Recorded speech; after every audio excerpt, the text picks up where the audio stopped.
제가 라오스를 다녀왔는데요. 목이 많이 쉬었죠? 거기 다녀와서 그런 것 같죠? 아닙니다. 제가 이제 라오스를 다녀오기 전에 사역 일정이 사실은 굉장히 많았어요. 빡빡해서 우리 사역 훈련하고 우리 제자 훈련하고 성경 공부하시는 분들에게는 기도 요청을 그 전서부터 조금씩 이렇게 드렸어요. 제가 10월, 11월 사역이 워낙 많다 보니까 그냥 체력 관리가 안 될 수도 있으니 기도해달라는 얘기를 이제 목대문도 그렇고 이미 이제 9월 말부터 드렸는데,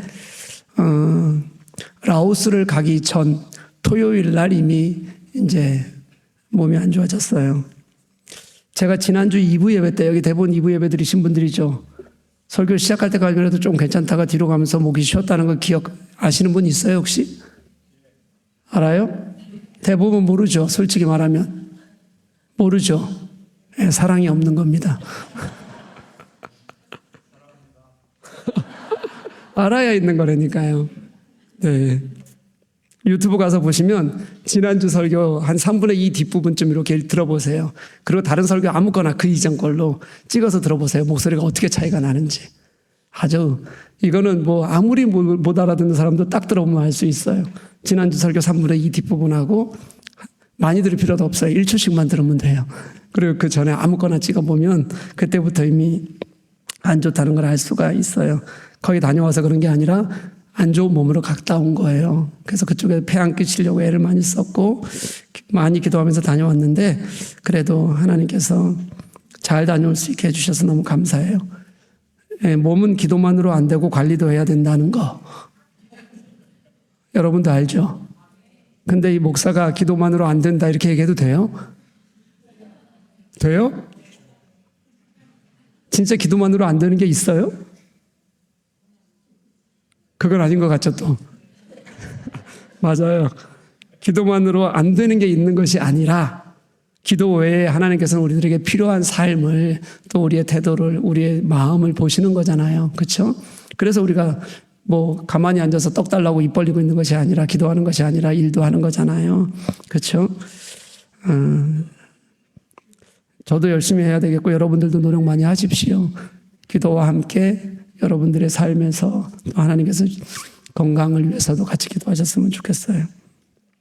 저는 일찍 왔는데 아직도 라오스 땅에 12명의 팀원들이 있습니다. 네.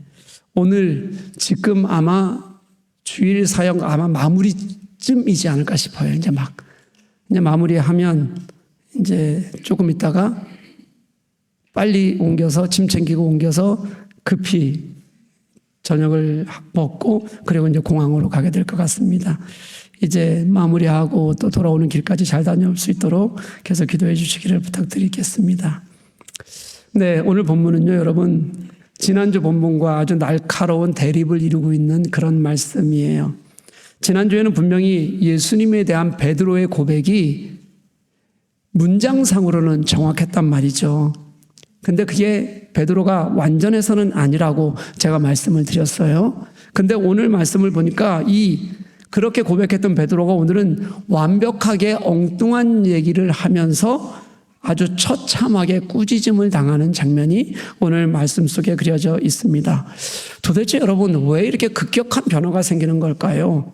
왜냐하면 상황은 같아도 목적하고 추구하는 것이 다르잖아요. 그러면 처음엔 잘 모를 수 있어요. 그런데 어느 순간이 되면 그런 생각이 때가 되면 이것이 드러나게 되어져 있어요. 마음의 차이가 다르다는 거예요. 이게 차이가 있을 때 이것이 어디에선가 드러날 그런 환경이 생기는데 바로 오늘 그 마음의 차이가 드러나는 곳이라고 생각하면 될 것 같아요. 오늘 말씀을 따라가면서 한번 보았으면 좋겠습니다. 오늘 말씀은 예수님의 순환 예고로 시작합니다. 이렇게 말씀하시죠. 인자가 많은 고난을 받고 장로들과 대제사장들과 서기관들에게 버림받아 죽임을 당하고 사흘 만에 살아나야 할 것을 비로소 그들에게 가르치시되 비로소 그걸 감춰두셨다가 이제 막 처음으로 가르치셨다는 거예요. 예수님이 3번에 걸쳐서 순환 예고를 하실 텐데 오늘이 그 첫 번째예요. 이 순환 예고의 핵심은 3가지입니다. 하나는 뭐냐면 예수님의 순환이 어디까지 이어지는 거예요? 죽음까지 이어진다는 거고요. 또 두 번째는 뭐냐면 예수님을 이 순환을 주도하는 세력이 대제사장들 그리고 장로들 서기관들이라는 거예요. 그리고 마지막 세 번째가 뭐냐면 예수님이 이 죽음을 넘어서 뭐까지 하게 되시는 거예요? 부활까지 하게 되신다는 이 세 가지가 핵심이에요. 이게 순환 예고의 핵심이라는 겁니다. 이 예수님의 부활 예언은요, 사실 부활만 이게 뒤에 있는 걸 보면 제자들에게는 안 들릴 가능성이 커요. 왜냐하면 예수님의 순환, 그것도 뭐까지 하시는? 죽기까지 하시는 순환이라는 것은 그 말을 듣는 순간 부활까지 생각할 겨를이 여유가 그들에게는 없었을 가능성이 큽니다. 이런 거예요, 여러분. 예수님이 죽으신다는 것은 그들의 상상에 아예 없다는 겁니다. 있을 수가 없기 때문이에요. 지난주 베드로의 고백이 여러분 이렇게 극적으로 바뀌는 이유도 그래요, 여러분.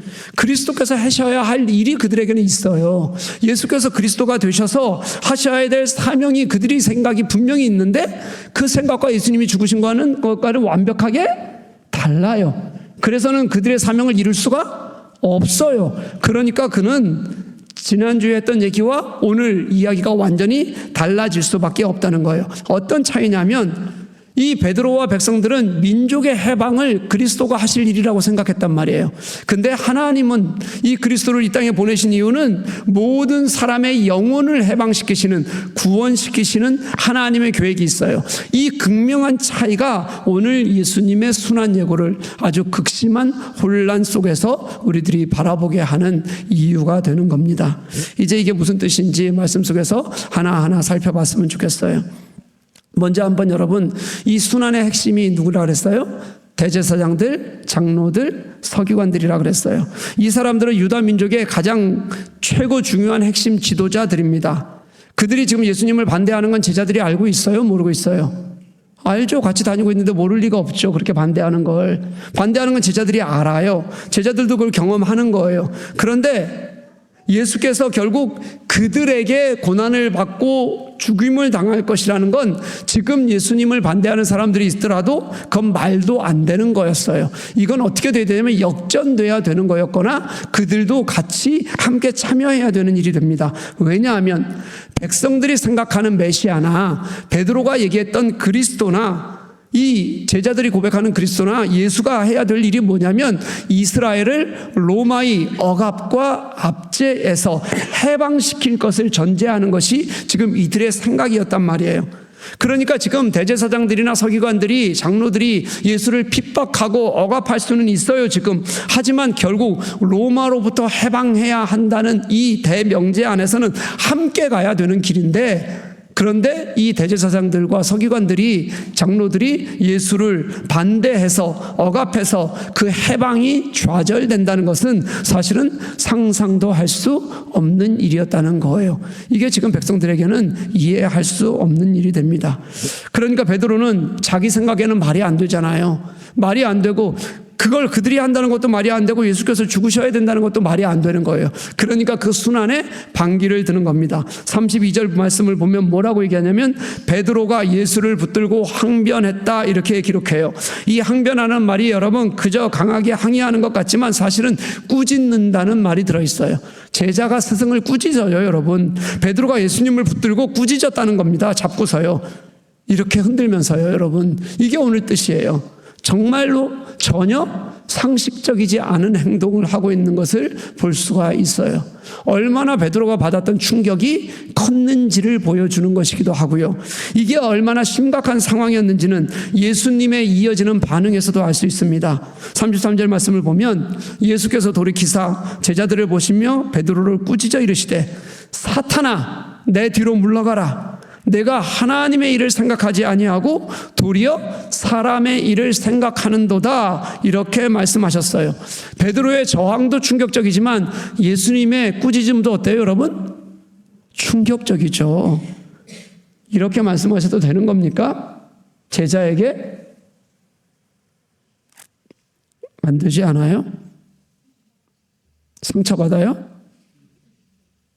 제가 예전에 교우에게 사탄이 우리 속에서 하는 걸 우리가 잘 조심하고 이겨야 된다 그랬다가 나보고 사탄이라 그랬다고 엄청 곤욕을 치른 적이 있는데요. 그래도 제자에게 사탄이라뇨, 여러분. 근데 여러분, 예수님께서 그렇게까지 하셔야 하실 이유가 있지 않으셨을까요? 예수께서 그렇게 하신 말씀의 이 의미를 알면 그것을 이해할 수 있어요. 예수님은 베드로가 하나님의 일을 생각하지 않고 사람의 일을 생각한다고 그렇게 꾸짖으셨어요. 베드로가 생각한 것, 그의 그리스도에 대한 생각은 세상 기준과 다를 바가 하나도 없었습니다. 베드로가 사람의 일을 생각한다고 했잖아요. 여러분, 사람의 일이 뭐겠습니까? 저는 이 사람의 일을 가르는 아주 명확한 기준이 있다고 생각해요. 사람의 일의 기준은 뭐냐면 자기의 이익에 관여되어 있는 거예요. 하나님의 일을 한다고 하는 것 같지만 자기의 이익에 관여되어 있으면 그건 사람의 일이라는 겁니다. 이럴 경우 자기의 이익이 훼손되면 대부분들은 예수 그리스도에 대해서도 원망이 생기거나 비난을 하거나 반대하거나 때로는 떠나는 사람들도 있게 된다는 것을 우리는 잘 알고 있습니다. 베드로는 주가 그리스도라는 고백을 정말로 예수가 누구신지 명확하게 알았기 때문이 아니라 백성들의 생각과 다를 바가 없이 했다는 걸 우리가 지난주 말씀에서 들었어요. 그가 지금 뭐가 완전해서 그런 고백을 할 수 있었던 것이 아닙니다. 여전히 서툴다는 것은 우리가 이전에도 이미 보아서 알고 있어요. 결국 그의 회복은 어디서 온다 그랬어요, 여러분? 예수께부터 있었던 것. 끝까지 그래도 마지막까지 예수와 함께 있었기 때문에 그 예수를 마지막까지 경험했고 그 마지막 경험이 무엇이었냐면 예수 그리스도의 부활이었기 때문에 그 예수가 다시 부활한 것까지 보면서 그는 온전히 깨닫게 됐어요. 그때까지 그를 끌고서라도 가면서 그를 붙들어 놓고 그를 책망하면서라도 그를 바로 세우기 위해서 애썼던 그분이 바로 예수 그리스도였어요. 예수께서 그의 깨달음에도 그리고 그가 온전한 복음의 사도가 되는데도 참으시고 기다리시면서 함께 하셨기 때문이지 그가 온전해서가 아니었어요. 지금 베드로는 여전히 사람의 생각 때문에 그 기대를 송두리째 뒤흔드는 예수님의 순한 예고를, 내가 지금까지 예수를 1년 넘게 쫓아다녔는데 이게 흔들리는 것을 참을 수가 없어서 그래서 지금 그 순한 예고를 받아들일 수가 없었던 겁니다. 베드로의 생각이 그랬다면 하나님의 생각은 전혀 달랐어요. 하나님은 예수님을 이스라엘 민족의 해방자로 부르신 것이 아니라 모든 인간의 구원자로 이 땅에 보내셨어요. 하나님이 이 땅에 모든 인간의 구원이 되시는 방법도 더 이해하기 어려운 것이었어요. 예수님이 인간을 구원하시는 방법이 바로 오늘 본문에서 말씀하시는 이 순한 예고, 죽으시는 거였어요. 그런데 그게 여러분, 예수님은 그냥 죽으시려고 이 땅에 오신 것이 아니라 예수께서는 당신이 죽으시는 그 당신의 죽음을 그냥 죽음으로만 두신 것이 아니라 그 대적들의 승리로, 예수가 죽었으니 대적들이 승리한 것이 아니라요, 하나님의 승리로 바꿔내셨어요. 예수님의 죽음은 죽음이 목적이 아니었습니다. 예수님은 죽기 위해 이 땅에 오셨던 것이지만 그냥 죽기 위해 오신 것이 아니라 다시 살아나셔서 승리하기 위해서 이 땅에 오셨다는 것을 여러분 믿으십니까? 그것이 이 순한 예고의 핵심이에요. 그저 내가 죽을 것을 말하고 싶어 하는 것이 아니에요. 오늘 본문에는 예수 그리스도의 죽음 이후의 승리의 메시지가 곳곳에 본문 이후에까지 계속 있어요. 여러분 31절 말씀 보면 죽은 후 3일 만에 다시 살아나실 것은 순한 예고의 핵심이었어요. 35절 말씀을 보면 복음을 위하여 예수와 함께 죽으면 구원을 얻을 것이다. 분명히 구원을 우리들에게 선포해 주시는 약속이 있어요. 38절 말씀을 보면 아버지의 영광에 대해서 우리들에게 말씀하십니다. 그리고 9장 1절 말씀을 보면 하나님의 나라가 권능으로 임하실 것을 볼 자들이 있을 것이라고 선포하세요. 이게 다 여러분 그냥 되는 것이 아니라 예수 그리스도의 죽으심 이후에 그 죽으심의 기적이 가져올, 죽으심의 은혜가 가져올 승리라는 것을 우리들에게 분명히 가르쳐주고 있는 거예요. 분명히 죽음의 이야기인데 이어지는 말씀은 소망과 영광 그리고 능력의 하나님, 그 이야기로 가득 차 있단 말이죠. 이게 순한 예고와 순한 예고에서 우리들에게 알려주시려는 예수님의 가르침이에요. 무슨 뜻이겠어요, 여러분? 하나님을 안다면 반대로 우리 자신을 내려놓을 줄 알고 사람의 생각을 버릴 수 있다면 예수 그리스도의 죽음은 그저 슬픔이나 절망이 아니라 소망이라는 것을 알게 된다는 것입니다. 믿으십니까? 그게 우리를 이 자리에 있게 하는 이유이기도 하죠. 여러분, 물론 스승의 죽음을 바로 그 자리에서 소망으로 여기는 사람은 없을 거예요. 누가 스승이 죽었는데 그걸 기뻐하면서 야, 이제 내게 소망이 생긴다, 그렇게 얘기하는 사람이 누가 있겠어요? 그렇죠? 그런 사람은 세 단어로 뭐라 그래요? 세 단어가 아니고 세 글자로? 예, 맞아요. 그렇게 불러요. 제가 여기서 얘기할 수는 없고요. 뭐라 그랬는지 다 들었죠? 좀 크게 해줄래요? 예, 이렇게 불러요. 누가 스승의 죽음을 앞에 놓고 바로 앞에서 기쁘다, 소망을 갖는다 할 수 있겠어요? 근데 여러분, 예수의 죽음이라는 걸 우리가 생각해 보면 알아요. 우리는 예수의 죽음을 잘된 일이라고 생각하는 사람들 아니에요. 그걸 그냥 기쁘다고 생각하는 사람들 아니에요. 우리는 그 죽음을 은혜라고 생각하고 그것이 하나님의 사랑이라고 생각하고 그래서 그 은혜에 감격하고 감사하는 사람들인 것처럼 베드로도 애초에 이 스승의 죽음을 어떻게 바라보느냐가 문제였다는 거예요. 근데 베드로는 죽음을 그냥 죽음 자체로 여겼고 그게 하나님의 생각이 아니고 사람의 생각이었다는 것이 베드로의 문제였어요. 그의 문제는 하나님의 생각과 사람의 생각을 혼동하는 데에 있는 겁니다. 만약 그가 바르게 깨달을 수 있었다면 스승의 죽음, 그 죽음을 기뻐하지는 않겠지만 그 죽음을 슬퍼하겠지만 그리고 죽음 앞에서 아파하겠지만 그 죽음이 무엇인지 더 깊게 보았을 거예요. 그 십자가의 길을 더 깊게 생각하게 됐을 거예요. 그리고 그 의미를 묵상하고 깨달았을 거예요. 그래서 예수님께서 걸으시는 나머지 그 3년의 공생애와 십자가로 죽으시는 그 죽으심까지 자신이 할 수 있는 모든 것을 다해서 그 예수 그리스도와 함께 걷기 위해서 그분의 그 사역을 내가 마음으로 함께 아파하고 그리고 그것을 슬퍼하면서 때로는 그것을 소망 삼아 같이 걸었을 거예요. 그걸 하지 못하는 그것은 하나님의 생각이 아니라 사람의 생각이 모든 것에 지배당하고 있기 때문에 그래요. 제가 라오스 학교 2곳 사역을 하고 왔어요. 제가 간 곳은 이제 학교는 정부 허락을 받고 공공 사역으로 그렇게 가게 되는 거예요. 그리고 나머지 이제 남은 팀원들은 이제 선교사님이 하시는 사역을 도와요. 공공사역도 선교사님이 하시는 일이지만 그거는 이제 같이 우리가 도울 거고 선교사님이 하는 교회 사역, 그 다음에 청소년 양육 사역, 그거 지금 돕고 오는 거예요. 이 학교 사역은 제가 그동안에 여러 번 해왔고 또 작년에 갔다 왔기 때문에 제가 함께 도와야 돼서 그것만이라도 하고 오자고 그렇게 갔다 온 거예요. 가기 전부터 기도하고 있었어요. 어떤 기도를 했냐면 우리가 2023년에 작년에 갔을 때 그때 우리가 세 학교를 섬겼는데 그중에서 2학교에서 학교마다 2학교에 한 학교에 예수를 믿는 교사가 있다는 걸 알게 됐어요. 그전에는 몰랐는데 작년에 가서 처음 알게 된 거예요. 얼마나 감사했는지 몰라요. 그래서 우리가 올해는 선교사님께 기도 제목을 요청했더니 선교사님께서 우리에게 기도해달라고 주신 것이 뭐였냐면 그 2곳에 믿는 사람들이 더해져서 교회가 생기는 거예요. 우리 그걸 갖고 같이 기도하십시다. 교회가 생길 수 있도록 믿는 사람들이 더해지고 그걸 놓고 우리가 꾸준히 계속 여기서 기도해 왔어요.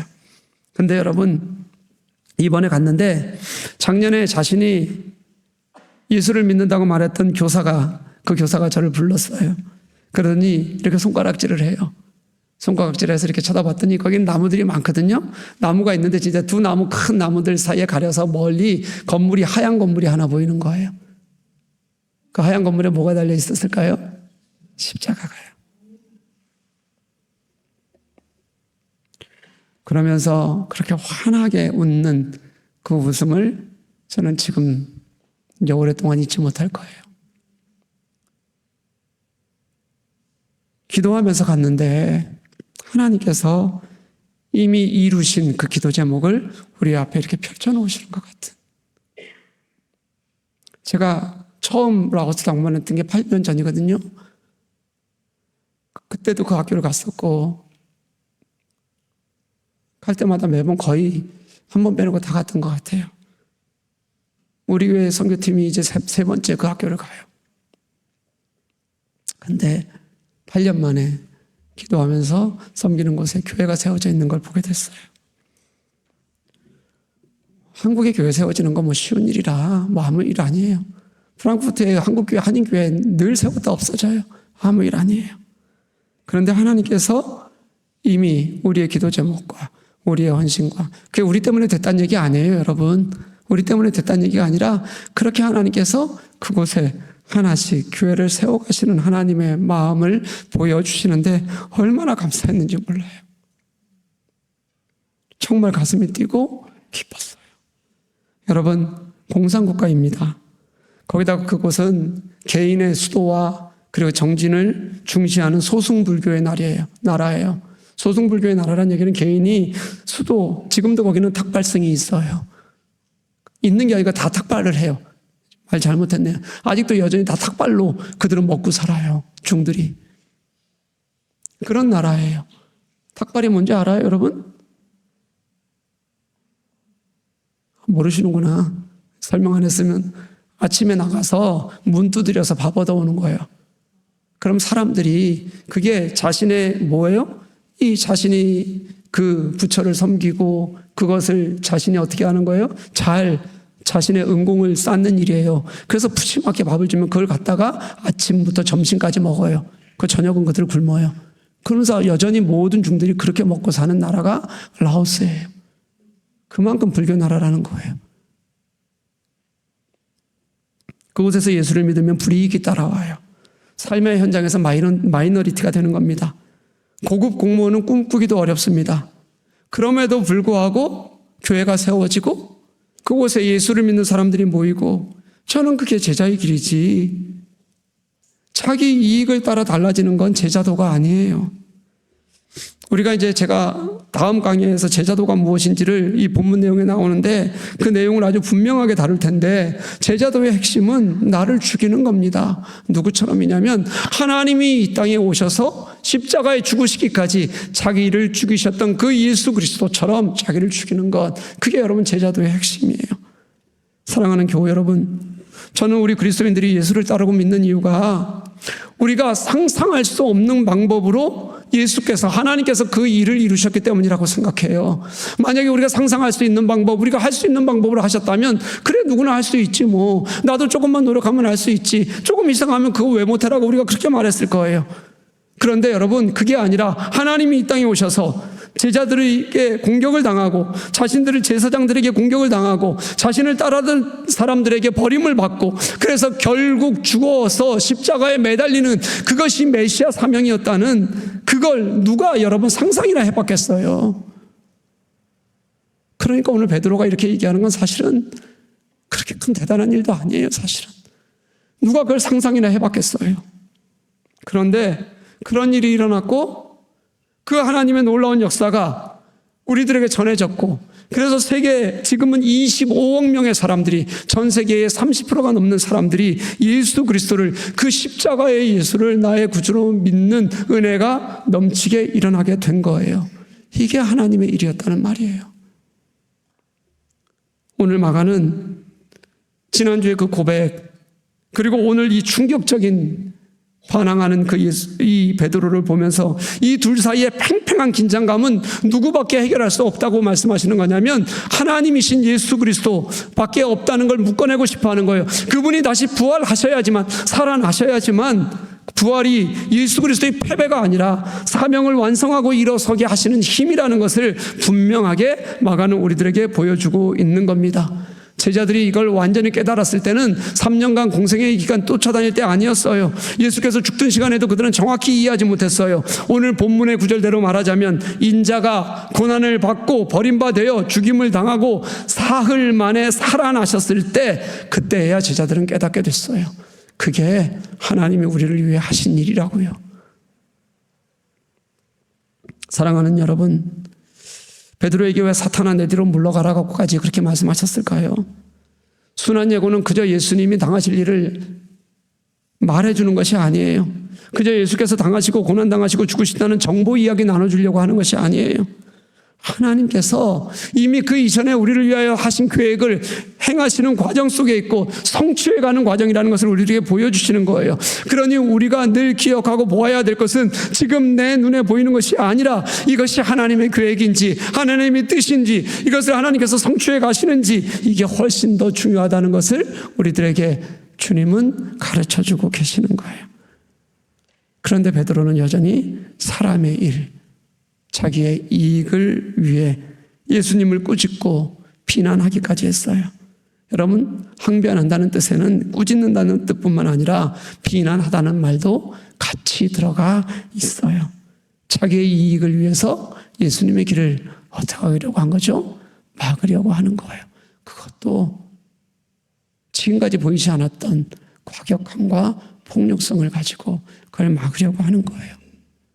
저는 우리에게 똑같이 이런 마음이 있지 않을까 생각해요. 예수께서 그렇게 강하게 꾸짖으셨던 이유는 예수님을 따라다니고 예수님을 닮아가는 제자도 여기에 오늘 그런 베드로의 태도로는, 그런 생각으로는, 그런 사람의 생각으로는 절대 불가능하다는 것을 분명하게 가르치시는 예수님의 마음이 있어요. 예수님은 꾸짖으시더라도 가르치실 겁니다.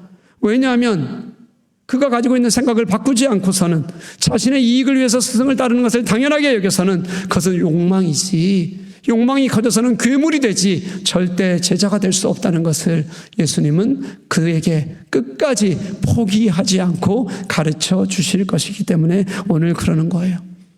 우리는 오늘 베드로의 모습을 보면서 그리고 앞으로 또 펼쳐질 베드로의 모습을 보면서 때로는 여러 번 비판하게 되기도 하고 절망하게 되기도 할 겁니다. 그런데 사랑하는 여러분, 예수께서 베드로에게 그리하신 이유, 그걸 더 기억했으면 좋겠어요. 돌이켜 주를 보게 하기 위해서였습니다. 자기의 유익이 아니라 주님을 따르게 하기 위해서였습니다. 바른 길을 가라고 깨닫고 그리고 가르치기 위해서였습니다. 이 모든 일이 하나님께서 계획하신 일이고 그 상상할 수 없는 일이 우리를 위해 하나님께서 하신 일이라는 것을 우리가 포기하지 않고 끝까지 듣고 이것이 우리의 삶이 될 때까지, 내가 주님을 온전히 의지하게 될 때까지 포기하지 않고 말씀하시고 가르쳐 가시려는 주님의 마음이기 때문에 그렇습니다. 여러분, 제가 원래는 조그맣게 얘기하려고 그랬거든요. 일부에는 좀 조그맣게 했는데 제가 지금 눈을 뜨기 어려울 정도로 눈이 시려요. 설교 준비하는 내내 제가 슬퍼서가 아니라요. 모니터를 보면 이렇게 계속 글씨가 잘 안 보여요. 눈물이 나고요. 어제는 아침에는 눈이 너무 시려서 성경 말씀을 제대로, 제가 어제 본문, 토요기도에 본문 읽다가 조금 많이 헤맸거든요. 눈이 잘 안 보여서 그랬어요. 그렇게 설교 준비를 하면서 그런 생각을 좀 했어요. 설교 한번 다른 분에게 맡기면 좀 어떨까? 물론 여기 김성 목사님 있는데 김성 목사님도 다른 걸로 지금 사역도 바쁘고 준비하기도 바쁘고 한데 이거 하려면 또 얼마나 신경 많이 쓰겠어요. 외부에 이제 다른 분들 좀 있죠. 지금 여기도. 근데 그렇게 못하겠는 거예요. 제가 그렇게 짧은 시간에 설교 준비 못하거든요. 저는. 제가 라오스 갔다 왔지만 짧은 시간에 설교 준비한 거 아니에요. 갔다 와서. 갈 때 토요기도회 준비 다 해놨고요. 19시간이 제게는 황금 같은 시간이었어요. 올 때 여기 돌아오는 비행기 안에서의 시간들 동안에 이미 준비를 충분히는 아니라도 어느 정도 해놓고 그리고 와서 계속 한 거예요. 그러니까 설교할 수 있는 거예요. 제가 그렇게 짧게 못하는데 아무리 잘하는 분이라도 그렇게 준비한 설교를 우리 교우들에게 먹이고 싶지 않은 거예요. 쉬운 길은 많아요, 여러분. 쉽게 갈 수 있어요, 어디나. 조금만 우리가 마음 돌리면 쉬운 길 수없이 많아요. 저는 제가 성인이 되고 나서부터 교회를 아파서 빠져본 적이 단 한 번도 없다고 여기서도 얘기한 적이 있어요? 없죠. 아마 제가 제자훈련이나 사역훈련 때는 꼭 얘기해요. 여러분들 예배 좀 잘 드리라고. 한 번도 없어요. 제가 아파서 교회에 못 나왔던 적은 코로나로 갇혀 있었던, 법적으로 갇혀 있어야 될 때는 한 번이에요. 딱. 제가 35년을 안 아팠겠습니까? 아니면 35년 동안 조금만 아팠겠습니까? 많이 아플 때도 많았지만 교회를 쉴 만큼은 아니라고 생각한 거예요. 저는 개인적으로. 여러분, 이거 율법 아니에요. 율법이라고 오해하지 마십시오. 여러분들에게 그렇게 강요하는 거 아니에요. 죽을 만큼 아프면 쉬셔도 돼요. 제가 그렇다는 거예요. 제가 악착같이 교회 간다고 버텼던 이유가 있어요. 뭐냐면 그게 제게는 율법도 아니고 아무것도 아니고 저 그렇다고 율법적으로 사는 것처럼 막 이렇게 막 따지고 사는 사람 아니라는 거 여러분 알잖아요. 엄청 프리한 사람이에요. 근데 예배는 제게 하나님을 정말 나의 하나님으로 경외하고 대우하는 나의 약속 같은 거예요. 그냥.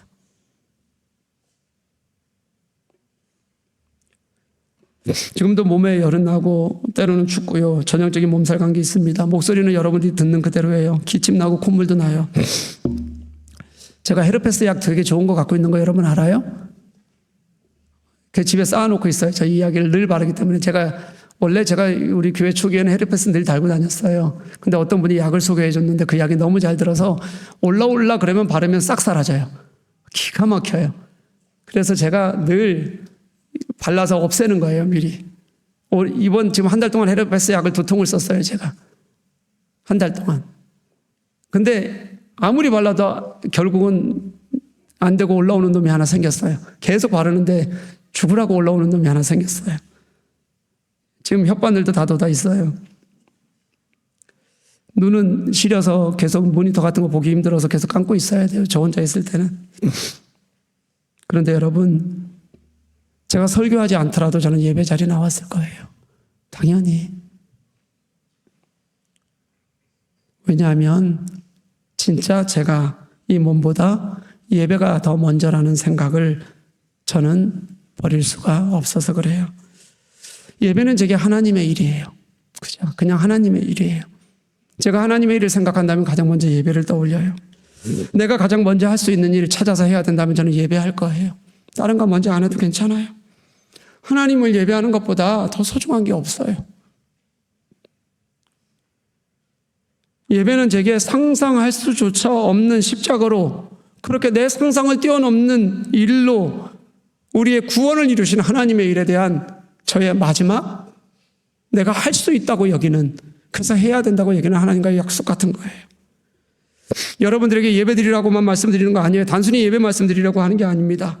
죽음으로 이 땅의 소망이 되시고 오늘 나를 부르신 그 주님을 좀 우리가 진짜 신뢰해 보자는 겁니다. 내가 그 하나님 앞에서 할 수 있는 것들을 좀 해보자는 겁니다. 진짜 가장 소중히 그 주님을 좀 여겨보자는 겁니다. 깨달았으면 좋겠어요. 당신의 길이 우리의 소망이 됐으면 좋겠어요. 늘 예수 믿으면서도 예배 드린다고 하면서도 사람의 일이 우리를 사로잡아서 나의 이익이 주님의 일보다 더 소중히 여겨지는 우리들에게 이제 하나님의 일이 진짜 그 하나님이 내게 더 소중한 것이 우리들에게도 좀 되었으면 좋겠다는 거예요. 그래서 그 길을 소망 삼아서 죽음을 이기시고 소망이 되신 그 주님과 우리 같이 걸어보자는 겁니다. 사랑하는 교우 여러분, 우리 나의 이익이 아니라 하나님의 이익, 하나님의 영광, 당신의 뜻을 위해서 결단하는 저와 여러분 될 수 있기를 주님의 이름으로 간절히 축복합니다.